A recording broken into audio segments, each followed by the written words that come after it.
அழகே அழகு serial prediction பார்க்கறதுக்கு முன்னாடி யாரெல்லாம் நம்ம சேனலுக்கு புதுசாக வந்திருக்கீங்களோ நம்ம சேனலை சப்ஸ்கிரைப் பண்ணிக்கோங்க. சுரேஷோட நல்ல குணத்தை பார்த்து மதி மனசு மாறி சுரேஷ் கூட சேர்ந்து வாழ்ந்தா நல்லா இருக்கும் அப்படின்னு யாரெல்லாம் நினைக்கிறீங்களோ இந்த வீடியோவுக்கு ஒரு லைக் போட்டுருங்க.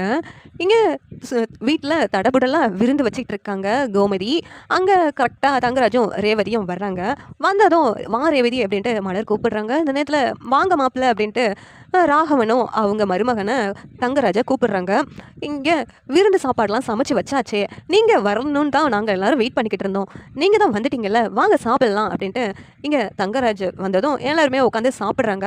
சுரேஷை பார்த்துட்டு என்னடா மச்சான் உன்னை பார்க்கவே முடியல, எப்போ வேலை கிடச்சிச்சோ அப்போ இருந்து பிஸி ஆகிட்ட போலிக்க அப்படின்ட்டு சொல்கிறாங்க. உடனே சுரேஷ் வந்துட்டு ஆமாம் மாமா ஒரே வேலையாக இருக்குது, அதான் உங்ககிட்டயே பேசவே முடியல மாமா அப்படின்ட்டு தங்கராஜ்கிட்ட சுரேஷ் சொன்னதும் இங்கே கோமதி இருந்துக்கிட்டு நான் தான் எல்லாருக்கும் பரிமாறுவேன் அப்படிங்கிறாங்க. மலர் வேண்டாமா நீங்கள் உட்காந்து சாப்பிடுங்க, இன்ன வரைக்கும் நீங்கள் சமையல் வேலையெல்லாம் பண்ணீங்களா, ரொம்ப டயர்டாக இருப்பீங்க, உங்களுக்கும் பசிக்கும்ல, உட்காருங்கம்மா நாங்கள் பார்த்துக்குறோம் எல்லாத்தையும் அப்படின்ட்டு மலர் சொல்கிறாங்க. இன்னத்தில் கோமதி இருந்துட்டு இது நான் சாப்பாடு எல்லாத்துக்கும் ரெடி பண்ணி கொடுக்குறதா சொல்லியிருக்கேன், நான் வைக்கிற விருந்தில் நான் பரிமாறாமல் எப்படி, நீ உட்காந்து சாப்பிடுமா அப்படின்ட்டு கோமதி மலர் உட்காந்து சாப்பிட சொல்கிறாங்க. இல்லைம்மா நீங்கள் எல்லாரும் சாப்பிடும் போதே நானும் சாப்பிட்றேன், மீனா ராஜி நீங்களும் உட்காந்து சாப்பிட்லாம்ல அப்படின்ட்டு மலர் வந்து சொல்கிறாங்க. உடனே இல்லை நாங்கள் அத்தை கூட தான் சாப்பிடுவோம், எப்போயுமே நாங்கள் அத்தை கூடயே சாப்பிட்டுக்கிறோம் அப்படின்ட்டு மீனா ராஜியும் சொல்கிறாங்க. மலரும் நானும் அப்போனா உங்கள் கூடயே சாப்பிட்றேன் அப்படின்ட்டு சொல்கிறாங்க. சரி அப்படின்ட்டு எல்லாரும் உட்காந்து சாப்பிட்டுட்டு இருக்காங்க, பரிமாறிக்கிட்டு இருக்காங்க. அந்த நேரத்தில் கோமதி இருந்துக்கிட்டு தங்கராஜுக்கு சாப்பாடுலாம் வச்சுட்டு என்ன தம்பி எங்கள் ஊர் சாப்பாடு எப்படி இருக்குது, செட்டிநாடு சமையல் எப்படி இருக்குது அப்படின்ட்டு கேட்குறாங்க. நல்லா இருக்குமா அப்படின்ட்டு தங்கராஜும் சொல்லிக்கிட்டு இருக்காங்க. நேரத்தில் ரேவதி என்ன நேற்று ரெசார்ட்டுக்கு வருவேன்னு பார்த்தேன், ஆனால் நீ வரவே இல்லை அப்படின்ட்டு மலர் சொல்லிக்கிட்டு இருக்காங்க. உடனே ரேவதி கிளம்பியெல்லாம் இருந்தோம், இவரை கூப்பிடலையாம், காலையில் இன்னும் வரலையேன்னு யாருமே கால் பண்ணலையாம், அதனால் இவர் எங்களை கூப்பிட்டு போக மாட்டேன்னு சொல்லிட்டார, நீ என்ன சொல்ல அப்படின்ட்டு ரேவதி மலர்கிட்ட சொல்கிறாங்க. ஓ அப்படியா மலர், அதனால தான் நீ வரலையா, நாங்கள் கால் பண்ணியிருந்துருக்கணும், இங்கேயும் போகிற அவசரத்தில் மறந்துருச்சு, இல்லைன்னா கால் பண்ணி கூப்பிட்ருப்போம் அப்படின்ட்டு சொல்கிறாங்க ரேவதி கிட்ட மலர் வந்து. உடனே அதெல்லாம் இருக்கட்டும், நீ இன்னொரு நாளைக்கு போய்க்கலாம், என்னோட நிலைமை தான் அப்படி ஆயிடுச்சு, என்ன பண்ண அப்படின்னு ரேவதி வருத்தப்பட்டு பேசிக்கிட்டு இருக்காங்க. நேரத்தில் எல்லோரும் உட்காந்து சாப்பிட்டு முடிச்சிடுறாங்க. சாப்பிட்டு முடிச்சுட்டு உட்காந்து இருக்காங்க. உடனே கோமதி இருந்துட்டு சமையல்லாம் எப்படி இருந்துச்சு, சாப்பாடுலாம் நல்லா இருந்துச்சா அப்படின்ட்டு கேட்குறாங்க. உடனேவும் சாப்பாடுலாம் சூப்பராக இருந்துச்சு அப்படின்ட்டு இங்கே ரேவதியும் சொல்லிக்கிட்டு இருக்காங்க. உடனே தங்கராஜ் பார்க்குறாங்க. கோமதி ஒரு நாள் நீங்கள் எல்லோரும் எங்கள் வீட்டுக்கு வரணும், இதே மாதிரி நானும் அங்கே உங்களுக்கு எல்லாம் சமைச்சு போடணும்னு எனக்கும் ஆசை அப்படிங்கிறாங்க. உடனே இங்கே ராகவன் வந்துட்டு தங்கராஜ்கிட்ட என்ன மாப்பிள்ள நேற்று நீங்கள் ரிசார்ட்டுக்கு வருவீங்கன்னு பார்த்தோம், ஆனால் நீங்கள் வரவே இல்லை அப்படிங்கிறாங்க. உடனே தங்கராஜ் என்கிட்ட கால் பண்ணி யாருமே சொல்லலையே மாமா, என்னை கூப்பிடவே இல்லை, அப்படி இருக்கும்போது எப்படி மாமா நான் வர முடியும், நீங்கள் யாரும் போகலன்னு நான் நினச்சிட்டேன் என்னை கூப்பிடாததுனால அப்படின்ட்டு இங்கே தங்கராஜ் சொன்னதும் ராகவன் வந்துட்டு இல்லை மாப்பிள்ள உங்களுக்கு தான் ஏதோ வேலை இருக்குது அதனால் நீங்கள் வரலன்னு நாங்கள் நினச்சோம், பாக்யராஜ் தான் ரேவதி கிட்ட கால் பண்ணி கூப்பிட்டானே, ரேவதி உங்ககிட்ட சொல்லலையா அப்படின்ட்டு கேட்குறாங்க. உடனே ரேவதி கிட்ட தானே சொன்னாங்க, நீங்கள் ஒரு வார்த்தை எனக்கு கால் பண்ணி சொல்லவே இல்லை. தங்கராஜ் சொன்னதும் மாப்பிள்ள பாக்யராஜ் கூப்பிட்டுருப்பான் அப்படின்னு சொல்லிட்டு நான் நினச்சிட்டு உங்களுக்கு கால் பண்ணாமல் விட்டுட்டேன், மன்னிச்சிடுங்க மாப்பிள்ள அப்படின்ட்டு இங்கே ராகவன் சொல்கிறாங்க. உடனேவும் தங்கராஜ் இருந்துக்கிட்டு ரேவதிக்கு தான் எல்லா விஷயமும் தெரியுது போலிக்கே, எப்போ பார்த்தாலும் அவள் தான் எல்லா விஷயத்தையும் தெரிஞ்சு வச்சிருக்கா, கல்யாணத்துக்கு முன்னாடி கூட அவங்க அண்ணா லவ் பண்ண விஷயம் கூட அவளுக்கு தெரிஞ்சிருக்கும் போல்க, இது உங்களுக்கு தெரியுமா மாமா அப்படின்னு சொல்லிட்டு தங்கராஜ் கேட்குறாங்க. என்ன மாப்பிள்ள சொல்கிறீங்க அப்படின்ட்டு இங்கே கேட்குறாங்க. ஆமாம் மாமா, அங்கே பாக்யராஜ் மகனுக்கும் அந்த மலருக்கும் காதல் தூது விட்டுருப்பாங்க போலிக்கே உங்கள் மக அப்படின்னு சொல்லிட்டு இங்கே தங்கராஜ் சொல்கிறாங்க. உடனே மாப்பிள்ள நீங்கள் என்ன சொல்கிறீங்க எனக்கு ஒன்றும் புரியலை அப்படின்னு சொல்லிட்டு இங்கே ராகவன் கேட்டுட்ருக்காங்க. இந்த நேரத்தில் கோமதி இருந்துக்கிட்டு என்ன பேசிக்கிட்டு இருக்காங்க ஒன்றும் புரியலையே என்ன அப்படின்னு சொல்லிட்டு கேட்குறாங்க. உடனேவும் இங்கே மீனா இருந்துக்கிட்டு அத்தை பாக்யராஜ் அத்தானுக்கும் மலரக்காவுக்கும் லவ் பண்ணி கல்யாணம் பண்ணாங்கல்ல, அது வந்து இவருக்கு பிடிக்கவே பிடிக்காது, ஏன்னா இவரோட தங்கச்சிக்கு தான் பாக்யராஜ் அத்தானை கல்யாணம் பண்ணுறதா இருந்துச்சு, அவங்க ஓடி போய் கல்யாணம் பண்ணதுனால இவங்களோட தங்கச்சி இறந்து போயிட்டாங்க, அதுலேருந்து இவருக்கு பாக்யராஜ் அத்தானை துப்பராக பிடிக்கவே பிடிக்காது, அவங்க இறந்து போனாலும் ரேவதியா அண்ணியை கல்யாணம் பண்ணிக்கிட்டாங்கல்ல, அதனால் இந்த வீட்டில் அவங்கள விழுந்து விழுந்து கவனிப்பாங்க, அவங்க பேச்சை தட்டவே மாட்டாங்க, தங்கராஜ் தான் கெத்தாக இருந்துக்கிட்டு இருப்பார் இந்த வீட்டில் வந்தாலே, அவனா தங்கராஜ்னு சொல்லிக்கிட்டு இருக்காங்களே உங்களுக்கு தெரியும்ல அப்படின்னு மீனா வந்து சொல்கிறாங்க. ஓ அப்படியா கதை அப்படின்னு சொல்லிட்டு கோமதி கேட்குறாங்க.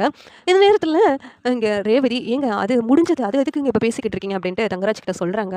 உடனே தங்கராஜ் அதான் நீ கல்யாணத்துக்கு முன்னாடி உங்கள் அண்ணனுக்கும் அன்னிக்கும் காதல் தூது போயிருக்கியே, அது உங்கள் வீட்டில் தெரிய வேண்டாமா, அதான் சொல்கிறேன் அப்படின்ட்டு சொல்கிறாங்க. உடனே ரேவதி இதெல்லாம் உனக்கு கல்யாணத்துக்கு முன்னாடியே தெரியுமா? உங்க அண்ணன் லவ் பண்ண விஷயம்லாம். நீ என்கிட்ட சொல்லாம மறைச்சிருக்க. உங்க அண்ணனுக்கு சப்போர்ட் பண்ணி. அப்படின்ட்டு அவங்க அப்பா வந்து ரொம்ப கோவமா ரேவதிய திட்டுறாங்க. உடனே, "அப்பா அவங்க லவ் பண்ண விஷயம் எனக்கு தெரியும் தான். ஆனா அண்ணனே உங்ககிட்ட அந்த லவ்வ பத்தி சொன்னான்ல. இந்த கல்யாணம் வேண்டாம். நான் மலரண்ய தான் கல்யாணம் பண்ண போறேன் அப்படின்னு சொன்னான்ல. நீங்க யாருமே கேட்கவே இல்ல. கேட்காம அவன கட்டாயப்படுத்தி கல்யாணத்த பண்ணலாம்னு நீங்க எல்லாரும் தானே முடிவு பண்ணீங்க. இப்ப எல்லாரும் சேர்ந்து அவன் மேல பழிய தூக்கி போடுறீங்க. இது எந்த விதத்துல நியாயம்?" அப்படின்ட்டு ரேவதி பாக்யராஜுக்கு சப்போர்ட் பண்ணி பேசுறாங்க. உடனே சுரேஷ் இருந்துட்டு, மாமா இப்ப எதுக்கு அதெல்லாம் பேசிக்கிட்டு? அது முடிஞ்ச கதை தானே." அப்படின்னு சொல்லிட்டு சுரேஷ் சொல்றாங்க. "என்ன சுரேஷ்? அப்பனா உனக்கும் உங்க அண்ணன் லவ் பண்ண விஷயம்லாம் தெரியுமா?" அப்படின்ட்டு கேட்குறாங்க. "ஆமா மாமா. எனக்கும் தெரியும். அக்காவுக்கும் தெரியும். ஏன் என் அண்ணன் என்கிட்ட சொன்னான். ஆனா உங்ககிட்டயும் தானே சொன்னான். கல்யாணம் நீங்க அப்பயும் தானே முடிவு பண்ணீங்க. அண்ணனே தப்பு சொல்றீங்க." அப்படின்ட்டு இங்க சுரேஷ் வந்து கேள்வி கேட்குறாங்க. உடனே ரேவதி அந்த இடத்துல இருந்துட்டு, "இத இப்போவே இதோட முடிச்சிடலாம்ல. அதுதான் நல்லது. இத பத்தி பேசி பெருசாக்குற வேலைலாம் வேண்டாமே." அப்படின்னு ரேவதி சொல்றாங்க. "ஏய்! நீ என்கிட்ட உங்க அண்ணன் லவ் பண்ண விஷயத்தையே மறைச்சிருக்க. மறைச்சு பெரிய தப்பு பண்ணிட்ட." அப்படின்ட்டு ஒரு தங்கராஜ் வந்து ரேவதி அறையிறாங்க. அரைஞ்சதும் ரேவதி மயக்கம் போட்டு விழுந்துடுறாங்க. விழுந்ததும், "என்னாச்சு ரேவதி?" அப்படின்னு சொல்லிட்டு எல்லாரும் ரேவதிய பார்த்து இது பண்ணிட்டு இருக்காங்க. கோமதி இருந்துட்டு, "ஒரு பொம்பள பிள்ளைய போட்டு அடிக்கலாமா கைய நீட்டி? என்ன நீ ஆம்பள?" அப்படின்னு சொல்லிட்டு கோமதி வந்து தங்கராஜ திட்டுறாங்க. "இங்க பாருங்க, இது எங்க வீட்டு விஷயம். நீங்க தலையிடாதீங்க." அப்படின்னு தங்கராஜ் கோவமா பேசிட்டு இருக்காங்க. "கோமதி தண்ணி எடுத்துட்டு வாங்கப்பா, மயக்க போட்டுட்டா அந்த பொண்ணு." அப்படின்ட்டு தண்ணிய தெளிக்கிறாங்க. தெளிச்சா ரேவதி கண் முழிச்சிடுறாங்க. "பாக்யராஜ், என் தங்கச்சி எங்க முன்னாடி கை நீட்டி அடிப்பீங்களா? இதுதான் என் தங்கச்சிய நீங்க பார்த்துக்கிட்ட லட்சணமா? 100க்கு 300 தடவ சொல்லிக்கிட்டு இருப்பீங்க. மூச்சுக்கு 300 தடவ என் தங்கச்சிய நல்லா பார்த்துக்கிறேன், நல்லா பார்த்துக்கிறேன்ட்டு. என் தங்கச்சிய கொடுமைப்படுத்துறதுக்காகவே நீங்க கல்யாணம் பண்ணியிருக்கீங்க. அப்படிதானே? உங்க தங்கச்சி இறந்து போயிட்டா. அதனால அந்த கோபத்த தீர்த்துக்கிறதுக்காக தானே என் தங்கச்சிய கல்யாணம் பண்ணியிருக்கீங்க." அப்படின்ட்டு பாக்யராஜ் வந்து கோவமா சட்டைய பிடிக்கிறாங்க, தங்கராஜ் சட்டைய. இந்த நேரத்துல சுரேஷ் வந்துட்டு, "மாமா அக்கா பேசிக்கிட்டு இருக்கும்போது அக்காவ கை நீட்டினது ரொம்ப தப்பு மாமா. இப்படியெல்லாம் நீங்க பண்ணியிருக்கவே கூடாது." அப்படின்ட்டு சுரேஷ் சொல்றாங்க. உடனே தங்கராஜ், "என்ன மச்சான், பொண்ணுங்க எப்படி நம்ம பேசிக்கிட்டு இருக்கும்போது கைய நீட்டி பேசலாம். இது தப்பு தானே?" அப்படின்னு சொல்லிட்டு தங்கராஜ் சொல்றாங்க.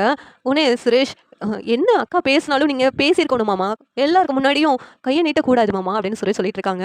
மதியம், "ம், என்ன நடந்துகிட்டு இருக்காரு? நீங்க எல்லாரும் வேடிக்கை பார்த்துட்டு இருக்கீங்க. உங்க பொண்ண தான் அடிச்சிருக்காரு. ஆனா நீங்க அவருக்கு சப்போர்ட் பண்ணி பேசிக்கிட்டு இருக்கீங்க." அப்படின்ட்டு அவங்க மாமனார் மாமியார பார்த்து சொல்றாங்க. உடனே தங்கராஜ் வந்துட்டு, "மாமா நான் பண்ணதுல ஏதாவது தப்பு இருக்கா?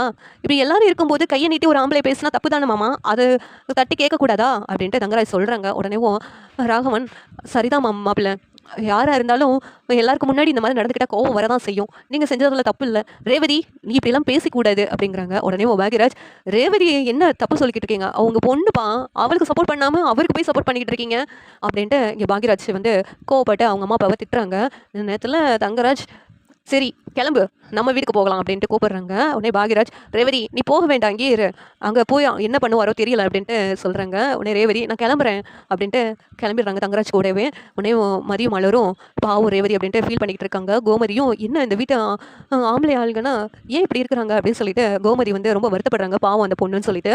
இந்த சீரியல் எப்படி இருந்தால் நல்லாயிருக்கும் நீங்கள் நினைக்கிறீங்கன்னு கமெண்ட் பண்ணுங்கள். இந்த வீடியோ லைக் பண்ணுங்கள், ஷேர் பண்ணுங்கள், சப்ஸ்கிரைப் பண்ணுங்கள். தேங்க்யூ.